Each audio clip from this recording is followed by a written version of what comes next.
ಇನ್ನು ಉದಯಗಿರಿ ಠಾಣೆಗೆ ಗೃಹ ಸಚಿವ ಡಾಕ್ಟರ್ ಜಿ ಪರಮೇಶ್ವರ್ ಭೇಟಿ ಕೊಟ್ಟಿದ್ದಾರೆ. ಆ ದಿನ ಏನಾಯಿತು ಅನ್ನೋದರ ಬಗ್ಗೆ ಪೊಲೀಸ್ ಅಧಿಕಾರಿಗಳಿಂದ ಮಾಹಿತಿಯನ್ನು ಪಡೆದಿದ್ದಾರೆ ಪರಮೇಶ್ವರ್. ಸತೀಶ್ ಹಾಕಿದಂಥ ವಿವಾದಿತ ಪೋಸ್ಟು, ಆ ನಂತರ ಸೃಷ್ಟಿಯಾದಂಥ ಗಲಾಟೆ, ಕಲ್ಲು ತೂರಾಟ, ಇದರ ಬಗ್ಗೆ ಮಾಹಿತಿಯನ್ನು ಪಡೆದಿದ್ದಾರೆ. ಅನಂತರ ಘಟನೆಯಲ್ಲಿ ಯಾರೇ ಘಟಾನುಘಟಿಗಳಿದ್ರೂ ಕೂಡ ಶಿಕ್ಷೆಯಾಗುತ್ತೆ, ಕಾನೂನನ್ನು ಕೈಗೆತ್ತಿಕೊಂಡ್ರೆ ನಾವು ಸುಮ್ಮನೆ ಬಿಡೋದಿಲ್ಲ ಅಂತ ಗೃಹ ಸಚಿವರು ಎಚ್ಚರಿಕೆಯನ್ನು ಕೊಟ್ಟಿದ್ದಾರೆ.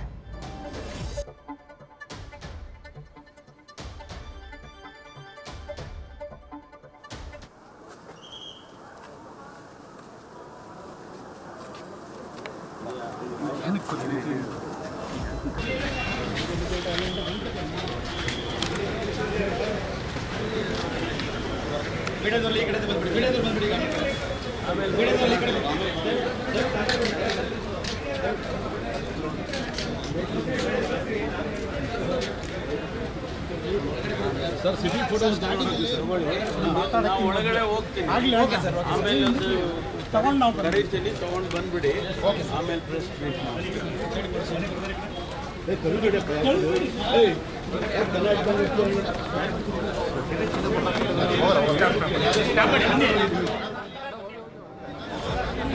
ಹತ್ತನೇ ತಾರೀಕು ಉದಯಗಿರಿ ಪೊಲೀಸ್ ಸ್ಟೇಷನ್ನಿನಲ್ಲಿ ನಡೆದಂಥ ಘಟನೆ ಬಗ್ಗೆ ಈಗಾಗಲೇ ತಮಗೆಲ್ಲ ಅನೇಕ ವಿಚಾರಗಳನ್ನು ತಾವೆಲ್ಲ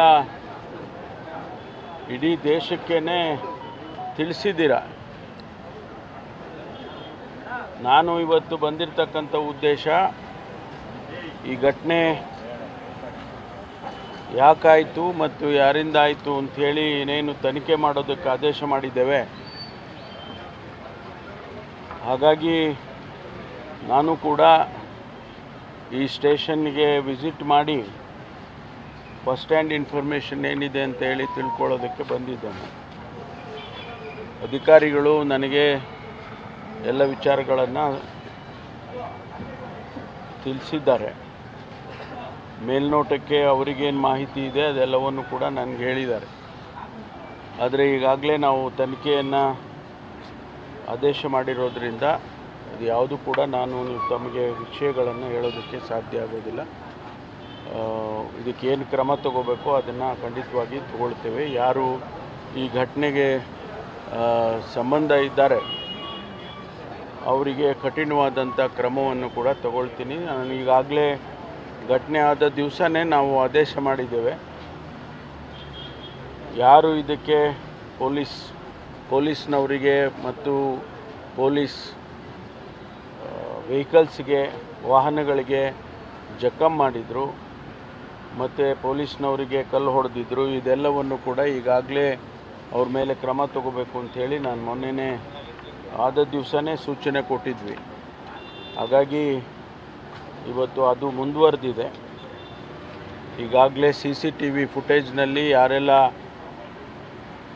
ಕಾಣಿಸಿದ್ದಾರೆ ಅವ್ರನ್ನ ಗುರ್ತು ಹಚ್ಚಿ ಅವ್ರ ಮೇಲೆ ಕ್ರಮ ತಗೊಳ್ಳೋದಕ್ಕೂ ಕೂಡ ಪೊಲೀಸ್ ಮುಂದಾಗಿದೆ.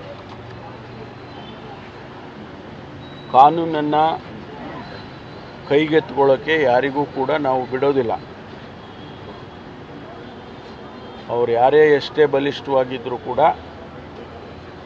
ಈ ದೇಶದ, ಈ ನೆಲದ ಕಾನೂನನ್ನು ರಕ್ಷಣೆ ಮಾಡಬೇಕಾದದ್ದು ನಮ್ಮ ಕರ್ತವ್ಯ. ಅದನ್ನು ಯಾವುದೇ ಮುಲಾಜಿಲ್ಲದೆ ಮಾಡ್ತೇವೆ. ಒಬ್ಬ ವ್ಯಕ್ತಿ ಯಾರೋ ತಪ್ಪು ಮಾಡಿದ್ದಾನೆ ಅಂದರೆ ಆ ತಪ್ಪಿಗೆ ಕ್ರಮ ತಗೊಳ್ಳೋದಕ್ಕೆ ಪೊಲೀಸ್ ಇದೆ, ಸರ್ಕಾರ ಇದೆ. ಅದನ್ನು ಹೊರತುಪಡಿಸಿ ಬೇರೆಯವರು ಯಾರೂ ಕೂಡ ಕಾನೂನನ್ನು ಕೈಗೆತ್ತಿಕೊಳ್ಬಾರ್ದು. ಕೈಗೆತ್ತಿಕೊಳ್ಳೋದಕ್ಕೂ ಕೂಡ ನಾವು ಬಿಡೋದಿಲ್ಲ. ನ್ಯೂಸ್ ಫಸ್ಟ್, ನಿರ್ಭೀತಿಯಿಂದ ನಿಮ್ಮ ಪರವಾಗಿ.